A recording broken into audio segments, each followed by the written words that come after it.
Nectar in a Sieve by Kamala Markandaya was published in 1954. The novel is a first person narrative told by Rukmani, the widow of a poor tenant farmer in India during the early 1950s. She begins her story with her marriage to Nathan. The marriage is arranged, and because Rukmani is the fourth daughter and there is very little dowry, her best match is to a poor rice farmer. She begins her life with him and finds him to be very kind and loving. He is so understanding that he is not threatened by her ability to read and write. Soon she gives birth to their first child, a daughter named Iravadi. She is worried, however, when many years pass and no more children come. Just prior to her mother's death, Rukmani meets the man caring for her mother, a Western doctor named Kennington. She talks to him about her inability to conceive and he helps her. Rukumani never tells Nathan that the reason she gives birth to four sons in 4 years is because of Kenny's help. The family is very happy despite having little food or money.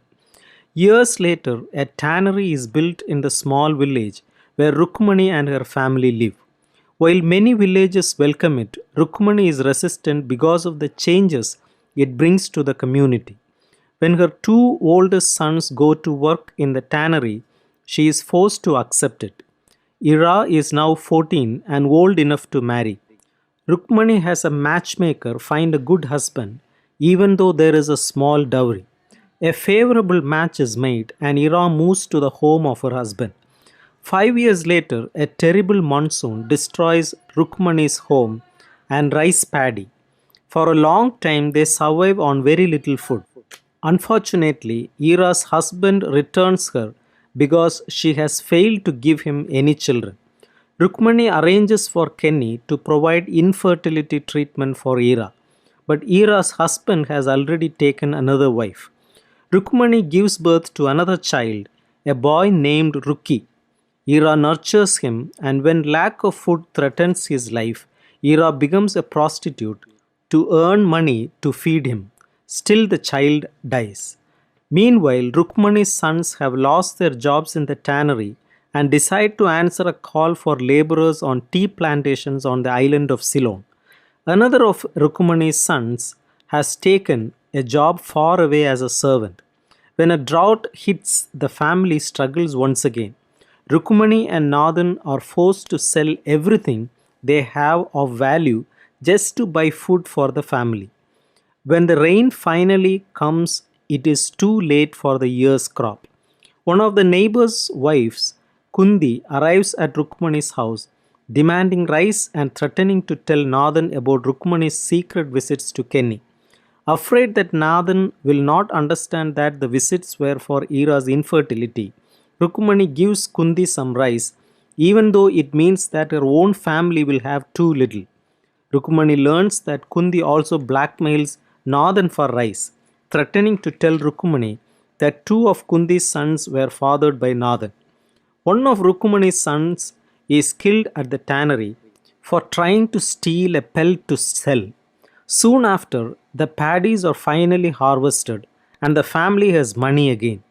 The youngest of Rukmani's sons, Selvam, breaks the news that he is not interested in a life of farming and has decided to accept a job with Kenny at the new hospital which is being built. Ira becomes pregnant and gives birth to an albino child.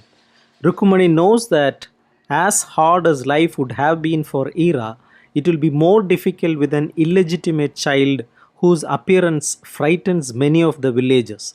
Selvam loves the child and supports his sister. The man who owns the land, Nathan Works, informs them that he is selling the land to the tannery owner. Nathan is almost 50 years old and knows no other life but farming. Having few choices, Rukmani and Nathan decide to go find their son Murugan and live with him and his wife. Rukmani and Nathan take the 100-mile journey to find Murugan. When they arrive, they find that he changed jobs 2 years previously. When they go to find him, they meet his wife. She tells them that he has abandoned her and now she must work as a housekeeper to support herself and her children. Rukmani and Nathan have no place to stay and their possessions and money have been stolen. So they go to the temple where beggars are fed once every day and given a place to sleep. They meet a boy named Puli who is streetwise often. He shows them where they can break stones for money, and they eventually save enough to return home. Unfortunately, Nathan collapses before they leave and dies. Rukmani returns to her village, bringing Puli with her, and stays with Selvam and Ira. She is exhausted upon arrival and simply tells them that Nathan died peacefully.